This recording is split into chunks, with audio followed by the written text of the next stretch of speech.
मार्गशीर्ष माह की मोक्षदा एकादशी साल की आखिरी एकादशी है। दोस्तों, मान्यता है कि इस दिन भगवान विष्णु या उनके किसी भी रूप की पूजा और व्रत करने से मोक्ष की प्राप्ति होती है।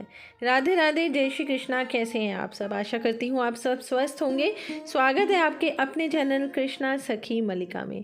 तो दोस्तों, आज जो हम वीडियो बनाने जा रहे हैं वो है साल की अंतिम एकादशी, मोक्षदा एकादशी। तो जानिए इस दिन क्या करें और क्या नहीं हमें करना चाहिए। तो इसी विषय के ऊपर आज हम ये वीडियो बनाने जा रहे हैं, क्योंकि 2023 अब ख़त्म होने जा रहा है। तो ये है साल की आखिरी एकादशी, जिसको मोक्षदा एकादशी कहते हैं। मान्यता है कि इस दिन भगवान विष्णु या उनके किसी भी रूप की पूजा और व्रत करने से मोक्ष की प्राप्ति होती है। तभी तो इसका नाम दोस्तों मोक्षदा एकादशी कहा जाता है। और इतना ही नहीं, यदि आप इस व्रत का फल अपने पितरों को अर्पण कर देना तो उन्हें भी कहते हैं मोक्ष की प्राप्ति हो जाती है, चाहे वो जितने भी कष्ट में क्यों ना हो। तो अगर आप ऐसा भी करना चाहते हैं, ये व्रत करके इस व्रत का फल आप अगर अपने पितरों को अर्पण करना चाहते हैं तो उनको मोक्ष की प्राप्ति हो जाती है, ऐसा हमारे वेदों शास्त्रों में बताया गया है। दोस्तों, हिंदू धर्म में साल की सभी एकादशियों को बहुत ही पवित्र तिथि का दर्जा दिया गया है। इन्हीं में से एक एकादशी है जिसको कहते हैं मोक्षदा एकादशी। ये साल की अंतिम लेकिन बहुत ही महत्वपूर्ण कही जाने वाली एकादशियों में से एक एकादशी है, क्योंकि ये सीधे सीधे हमें मोक्ष की प्राप्ति करवाने वाली एकादशी में से एक एकादशी है। मोक्षदा एकादशी के दिन भगवान विष्णु की पूजा की जाती है और इस दिन दान, पुण्य, व्रत तथा तुलसी पूजन करने का भी विधान है। तो इस साल यानी कि 2023 में मोक्षदा एकादशी 23 दिसंबर को पड़ रही है। शास्त्रों में मोक्षदा एकादशी के दिन कुछ कामों को करने की मनाही बताई गई है, जबकि कुछ ऐसे भी खास काम हैं जिनको करने की सलाह दी गई है। तो चलिए जानते हैं कि मोक्षदा एकादशी के दिन हमें क्या करना चाहिए और हमें क्या क्या नहीं करना चाहिए। तो सबसे पहले मैं आपको बता देती हूँ कि हमें जो मोक्षदा एकादशी है, जैसे कि नाम से ही पता चल रहा है कि ये हमें मोक्ष की प्राप्ति करवाती है। तो मोक्ष की प्राप्ति सिर्फ एक एकादशी कराती है, वो है साल की अंतिम एकादशी, जैसे कि नाम से ही पता चलता है। कहते हैं इस दिन व्रत करने वाले व्रती को मोक्ष की प्राप्ति होती है यदि वह पूरे दिल से, अपने भाव से, मन से भगवान की सेवा करता है, पूजा करता है, भगवान को अपना सब कुछ अर्पण कर देता है और उनके कहे अनुसार ही अपने जीवन को यापन करता है। तो उस हिसाब से उस जातक को, जो ये व्रत करता है ना, उसको मोक्ष की प्राप्ति हो जाती है। मोक्षदा एकादशी के दिन भगवान विष्णु की पूजा करनी चाहिए। और यदि कईयों के पास दोस्तों भगवान विष्णु की प्रतिमा नहीं होती है तो घबराने की कोई बात नहीं है। अब भगवान विष्णु के किसी भी रूप, जैसे कि राधा कृष्ण होते हैं या लड्डू गोपाल, तो देखिए आजकल सभी के घर में विराजमान है। तो आप उनकी भी, जैसे कि मैं कर रही हूँ, उनकी भी आप इसी तरह से सुबह उठ जाइए। सुबह सुबह ब्रह्म मुहूर्त में उठिए, तो कि ब्रह्म मुहूर्त में उठने का एक अपना ही महत्व होता है, क्योंकि जो हमें पॉजिटिव वाइब्रेशन, एक ऊर्जा का, एक सकारात्मक ऊर्जा का संचार हमें ब्रह्म मुहूर्त में ही मिलता है। क्योंकि इस ब्रह्म मुहूर्त में भगवान पूरे ही विश्व के कहते हैं ना, वो घूम रहे होते हैं, चक्कर लगा रहे होते हैं कि मेरे भक्तों में से कौन ऐसा भक्त है जो मेरे लिए जाग रहा है और मेरी पूजा कर रहा है। तो इसलिए कोशिश यही कीजिए कि आप सब लोग भी ब्रह्म मुहूर्त में उठने की पूरी कोशिश कीजिए। और ब्रह्म मुहूर्त होता है 4 से 6 बजे के बीच, मतलब कि सूर्य उदय से पहले पहले हमें उठ जाना चाहिए। उसके बाद स्नान वगैरह कीजिए, शौच वगैरह से निवृत्त होकर, स्नान वगैरह से निवृत्त होके उसके बाद आप अपने मंदिर में चले जाइए और फिर भगवान को उठाइए। जिस तरह से आप रोज़ उठाते हैं अपने भगवान को, उसी तरह से अपने भगवान को उठाइए, उनका स्नान करवाइए। स्नान करवाने के बाद उनकी आरती कीजिए, पूजा कीजिए, वस्त्र बदलिए, अच्छे अच्छे भोग लगाइए।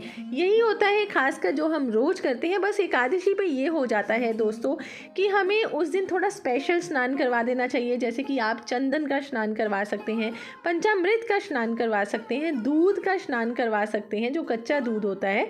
तो इस तरह से आप उनका जल का भी स्नान करवा सकते हैं, थोड़ा सा गंगा जल मिला के। तो इस तरह से एकादशी पे थोड़ा अलग सा स्नान हमें करवा देना चाहिए। और दूसरा ये होता है कि इस दिन व्रत ज़रूर करना चाहिए। मान्यता है कि मोक्ष अगर आपको प्राप्त करना है तो व्रती को इस दिन, जो मोक्षदा एकादशी, मतलब कि हर एकादशी और साथ साथ मोक्षदा एकादशी के दिन हमें व्रत ज़रूर करना चाहिए। तो मान्यता यही है कि इस दिन हमें मोक्ष की प्राप्ति होती है। तो दूसरा ये है दोस्तों कि इस दिन तुलसी के पौधे कि हमें पूजा ज़रूर करनी चाहिए, क्योंकि मोक्षदा एकादशी के दिन पूजा बहुत महत्व रखती है तुलसी जी की। और पूजा करने के बाद हमें तुलसी माता की परिक्रमा भी लेनी चाहिए। इस दिन हमें भजन कीर्तन जप तप वगैरह सब कुछ करना चाहिए। और व्रती को ना इस दिन फलाहार व्रत रखना चाहिए। अगर आप कहें कि हमें दूसरी तरह का व्रत रखना है, जैसे कि व्रत के आटे का, अगर तो आपकी तबीयत वगैरह नहीं इस चीज़ को अलाउ करती, तो आप दूसरा जो व्रत का आटा होता है उसका वाला भी व्रत कर सकते हैं। लेकिन अगर आपकी तबीयत वगैरह अलाउ करती है तो मैं यही कहूँगी कि आप फलाहार व्रत ज़रूर कीजिए। इस दिन दान पुण्य का भी बहुत महत्व बताया जाता है, हमें दान पुण्य करना चाहिए। और दूसरा ये है दोस्तों कि इस दिन खासकर एकादशी चाहे कोई भी हो, चाहे मोक्षदा एकादशी हो, चाहे साल की 24 एकादशी हो, उन दिनों में मतलब एकादशी के तिथियों में हमें कभी भी चावलों का प्रयोग नहीं करना चाहिए। चावल एकादशी तिथि में बिल्कुल निषेध होते हैं। इनकी जगह पे आप तिल का प्रयोग कर सकते हैं।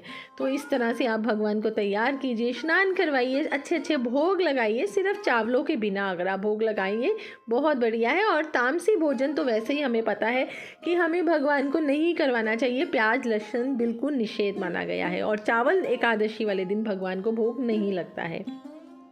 तो चलिए अब चलते हैं कि हमें इस दिन क्या नहीं करना चाहिए। तो दोस्तों इस दिन हमें प्याज लहसुन, जैसे कि मैंने आपको अभी भी बताया है, प्याज लहसुन या अन्य तामसिक चीज़ों का सेवन नहीं करना चाहिए। चावलों का भी इस दिन निषेध बताया गया है। चावल भी इस दिन कहते हैं कि अगर हम एकादशी वाले दिन चावल खा लेते हैं तो हमारे पेट में कीड़े पड़ जाते हैं। तो इसलिए कभी भी एकादशी वाले दिन हमें यही अवॉइड करना चाहिए कि चावल बिल्कुल भी घर में नहीं बनाने चाहिए।